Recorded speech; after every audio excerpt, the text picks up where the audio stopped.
Hi everyone, मैं हूं आप सभी का अपना प्रशांत भैया। ये जो स्टोरी है ना, ये जो कहानी है ना, ये एक स्टूडेंट की है जिसका नाम है राहुल, जिसने मुझे इतना बड़ा मेल लिखा। और उस मेल को सुन के ना मैं शॉक हो गया, क्योंकि ये कहानी एक अकेले लड़के की नहीं है। ये कहानी तुम्हारी भी हो सकती है कि तुम चाहते तो हो कि तुम अपना टाइम बर्बाद ना करो, लेकिन तुम्हारे पास टाइम होता ही नहीं है ना। यही तो कहानी है। तुम चाहते हो टॉप करना, बट टाइम तुम निकाल के कहां से लेकर आओगे। तो पता है, उस लड़के को ना मैंने अपना नंबर दिया और मैंने उसको बोला कि यार राहुल, तू ना मुझे कॉल करना। राहुल ने मुझे फोन मिलाया और ये सारी अपनी प्रॉब्लम बताई। और पता है मैंने राहुल से क्या पूछा? मैंने राहुल से पूछा कि यार तेरा टाइम टेबल क्या है, पहले मुझे वो बता। तो राहुल ने बोला कि भैया चलो मैं आपको अपना टाइम टेबल बताता हूं। मैं सुबह उठता हूं 7 बजे, 8 बजे से मेरा स्कूल वगैरह होता है ना। तो 8 से 2 तो मेरा पूरा का पूरा टाइम स्कूल के अंदर निकल जाता है। मैंने कहा हाँ यार, स्कूल जाना तो बहुत जरूरी है, इस समय पर तो स्कूल छोड़ ही नहीं सकते, स्पेशली 9th और 10th के बच्चों को तो स्कूल जाना बहुत जरूरी होता है। मैंने कहा ठीक है। फिर क्या करता है? फिर भैया 4 से 8 ना मेरा ट्यूशन होता है, मेरा 4 घंटे का ट्यूशन है ना, साइंस और मैथ का। मुझे वहां जाना रहता है। तो मैंने बोला ये जो 2 से 4 का टाइम है ये कहां लगाता है राहुल? तो राहुल ने बोला यार भैया, स्कूल से आऊंगा, थक जाऊंगा, थोड़ी देर सोऊंगा भी, तो खाना वाना भी तो खाऊंगा, तो 1-2 घंटे तो ऐसे निकल जाते हैं, पता ही नहीं चलता। मैंने कहा ठीक है, कोई दिक्कत नहीं है, एकदम रीजनेबल है कि हाँ 2 घंटे तो लग सकते हैं। फिर 4 से 8 के बाद क्या करता है भैया? फिर आता हूं 8 बजे और 8 से 9 क्या करता हूं? अपना खाना वाना करता हूं, डिनर विनर करता हूं। मैंने कहा ठीक है, बहुत बढ़िया। फिर भैया 10 बजे से ना मैं पढ़ना बैठ जाता हूं। तो मैंने बोला ये जो 9 से 10 का गैप था, इसमें क्या करा भैया? ये जो 9 से 10 वाला गैप था ना, इसमें ना मैं ना फ्री फायर खेलता हूं। मैंने कहा फ्री फायर क्यों खेलता है भैया? वो ना दोस्तों का प्रेशर होता है, कभी कभार ना दोस्त बुला लेते हैं, कहते हैं कि यार 1 मैच करते हैं, 2 मैच करते हैं, और उसमें हमारा 1 घंटा डेली निकल जाता है। मैंने कहा ठीक है, चल 1 घंटा ही तो निकल रहा है, कोई दिक्कत नहीं है, यहां पर तूने फ्री फायर भी खेल लिया, अब 10 से 12 तो पढ़ाई करता होगा। फिर बोलता है नहीं भैया, पढ़ाई नहीं करता, थोड़ी देर पढ़ाई करता हूं। फिर क्या करता हूं? मैं नोट्स बनाता हूं, क्योंकि नोट्स वगैरह बनाने भी तो जरूरी होते हैं, स्कूल के अंदर प्रोजेक्ट वगैरह मिलते हैं, वो भी तो जरूरी होते हैं। वो सब करता हूं मैं रात के 10 से 12 के बीच में, और फिर मैं सो जाता हूं। मैंने बोला राहुल, मुझे एक बात बता, तेरी कोई गर्लफ्रेंड है? तो पहले तो वो बड़ा झिझक गया और उसने बोला नहीं भैया, ऐसा तो कुछ नहीं है। मैंने कहा इमेजिन कर, कल को तेरी कोई गर्लफ्रेंड हो, ठीक है, और आज तेरी गर्लफ्रेंड का जन्मदिन है, यानी बर्थडे है, और वो तुझसे फोन करके बोले कि यार राहुल, तुझे ना एक केक लेकर 8 बजे उसके घर के बाहर जाना ही पड़ेगा, तो क्या अब तू जाएगा?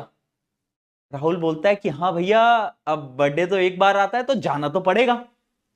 मैंने कहा यार बट 8 से 9 तो तेरा डिनर का टाइम होता है, तो अपने टाइम को छोड़ के उसके बर्थडे में चला जाएगा, केक देने चला जाएगा? कहता है हाँ भैया, अब जाना तो पड़ेगा, एक ही तो बार आता है। मैंने बोला यही तो प्रॉब्लम है, ये है माइंडसेट। जब हमारे पास कोई इंपॉर्टेंट चीज आई ना, तो हमने कैसे टाइम निकाल लिया। अगर मैं बोलूं कि कल स्कूल की पिकनिक है, तुम सारे काम छोड़ के पिकनिक में निकल जाओगे। क्यों? क्योंकि तुम्हारे लिए पिकनिक इंपॉर्टेंट है। और वहीं पर जब पढ़ाई की बात आती है, तो उसकी प्रायोरिटी तुम्हारे लिए बहुत लो है। और यही मेरा आज का पहला पॉइंट है, जो कि है माइंडसेट। यार देखो, मुझे पता है हर एक इंसान के पास 24 घंटे हैं, बट जीतता वो है जिसका माइंडसेट स्ट्रांग होता है। माइंडसेट से एक एग्जांपल से मैं आपको समझाता हूं। आपको जो टाइम है ना, इसको पैसे की तरह समझना पड़ेगा।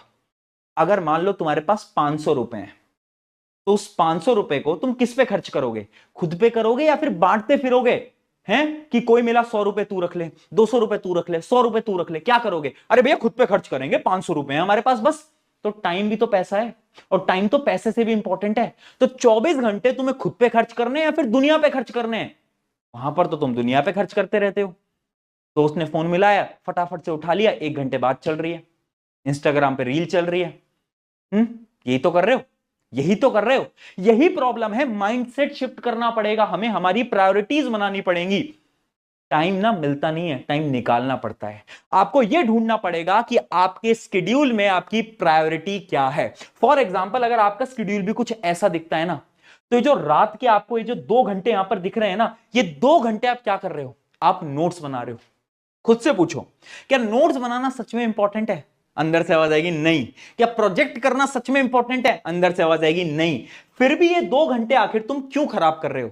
तो भैया इन 2 घंटों में क्या करेंगे? इन 2 घंटों के अंदर आपको पढ़ाई करनी है। और वही तो हमारा मेन पॉइंट है कि माइंडसेट शिफ्ट करो, प्रायोरिटी बनाओ। हर रोज जब भी तुम सोने जा रहे हो ना, अगले दिन की प्रायोरिटी लिखनी पड़ेगी कि ठीक है, पहली प्रायोरिटी मेरी क्या है? पहली प्रायोरिटी मुझे साइंस करनी है। दूसरी प्रायोरिटी क्या है? दूसरी प्रायोरिटी मुझे मैथ करनी है। ऐसे अपनी प्रायोरिटी बनाओ और उनको पहले खत्म करो। ये नहीं कि जब रात का टाइम हो रहा है तब बैठ के मैथ उठा रहे हैं। अरे नहीं यार, जैसे टाइम मिल रहा है ना, वैसे ही मैथ उठा लो। जो तुम्हारी पहली प्रायोरिटी है तुम्हें उस पर काम करना पड़ेगा। ये बहुत इंपॉर्टेंट पॉइंट है। हम माइंडसेट समझ ही नहीं पाते, हम पूरा समय वेस्ट करते रहते हैं, है ना। तो ये पहला पॉइंट है। अब बढ़ते हैं दूसरे पॉइंट की तरफ। अब वही जो राहुल था ना, बात करते करते उसने मुझसे एक सवाल पूछा कि चलो भैया ये तो मैं समझ गया, अब मुझे ये बताओ कि आखिर में कितने घंटे पढूं जिससे कि मैं अपनी 9th-10th के अंदर टॉपर बन जाऊं। तो मैंने उसको जवाब दिया, कितने घंटे पढ़ने का तो सवाल ही बेकार है। कभी तूने अपने डिस्ट्रैक्शंस नोट करें? उसने बोला नहीं भैया, डिस्ट्रैक्शंस तो नोट ही नहीं करे। अरे तुम्हारे डिस्ट्रैक्शंस मोबाइल फोन, जहां पर तुम टाइम वेस्ट करते हो, mobile phone, free fire, Instagram, जो भी तुम्हारे डिस्ट्रैक्शन है, क्या तुमने कभी लिखे? आज एक पेपर उठाना, अपने सारे डिस्ट्रैक्शंस लिख देना। और यही हमारी सेकंड स्ट्रैटेजी है जो कि तुम्हें फॉलो करनी है, जिसका नाम है डिस्ट्रैक्शन टाइम। यानी पढ़ने का टाइम नहीं बनाना, डिस्ट्रैक्शन का टाइम बनाना है। हाँ, यानी आप अपने डिस्ट्रैक्शंस लिखो और उन डिस्ट्रैक्शंस को टाइम दे दो। फॉर एग्जांपल, मैं फ्री फायर बहुत खेलता हूं, ठीक है, इमेजिन करते हैं। तो मैंने ना टाइम दे दिया फ्री फायर को हर रोज 30 मिनट। अब मैंने 30 मिनट एकदम परफेक्ट टाइम दे दिया, मैं 30 मिनट से ज्यादा नहीं खेलूंगा। यानी अपने डिस्ट्रैक्शन का टाइम बनाना है, पढ़ने का टाइम नहीं बनाना। पढ़ना तो पूरे दिन भर है, बस डिस्ट्रैक्शंस को क्लोज कर दो। अगर तुमने डिस्ट्रैक्शंस का टाइम सेट कर दिया ना, तो देखो तुम दिन भर पढ़ाई कर रहे होगे। ऐसी और डिस्ट्रैक्शंस ढूंढो। तुम्हारा अगर इंस्टाग्राम चलाने का डिस्ट्रैक्शन है तो उसका भी आधे घंटे का टाइम लगा दो, 1 घंटे का टाइम लगा दो। और भी कोई डिस्ट्रैक्शन है, किसी से बात करने का डिस्ट्रैक्शन है, आधे घंटे का टाइम लगा दो। ऐसे हर रोज हमारे डिस्ट्रैक्शंस का हमें टाइम पता होना चाहिए। अब जो बाकी का टाइम है उसमें पढ़ाई करनी है। तो ये जो तुम्हारी सोच है ना कि पढ़ने का टाइम पता चल जाए तो हम टॉपर बन जाएंगे, अरे नहीं यार, डिस्ट्रैक्शन का टाइम पता चल जाए तो तुम टॉपर बन जाओगे। अपने डिस्ट्रैक्शन को क्लोज करो, वो बहुत इंपॉर्टेंट है। यही था हमारा स्टेप नंबर 2। अब बढ़ते हैं स्टेप नंबर 3 की तरफ। अब राहुल पूछता है भैया अब टाइम कम है, तो अब मैं क्या करूं, कैसे मैं पढ़ाई करूं, ये बता। मैं कुछ चीजें लिखने जा रहा हूं, ध्यान से देखना। और ये चीज ना तुमने बहुत बार सुनी भी होगी, मैंने तुम्हें बार बार बोली भी है। सबसे पहले तुम्हें लेक्चर उठाकर वन शॉट देखने हैं। मैं ना बहुत डंके की चोट पे बोल सकता हूं, पूरे यूट्यूब पे मैंने तुम्हें सब कुछ फ्री में दे रखा है। अगर तुम 9th या 10th के स्टूडेंट हो ना, तुम्हें कहीं पे भी नहीं जाना है, यूट्यूब पे तुम आओगे, साइंस के लिए तुम्हें सब कुछ मिलेगा इसी चैनल के ऊपर, ठीक है।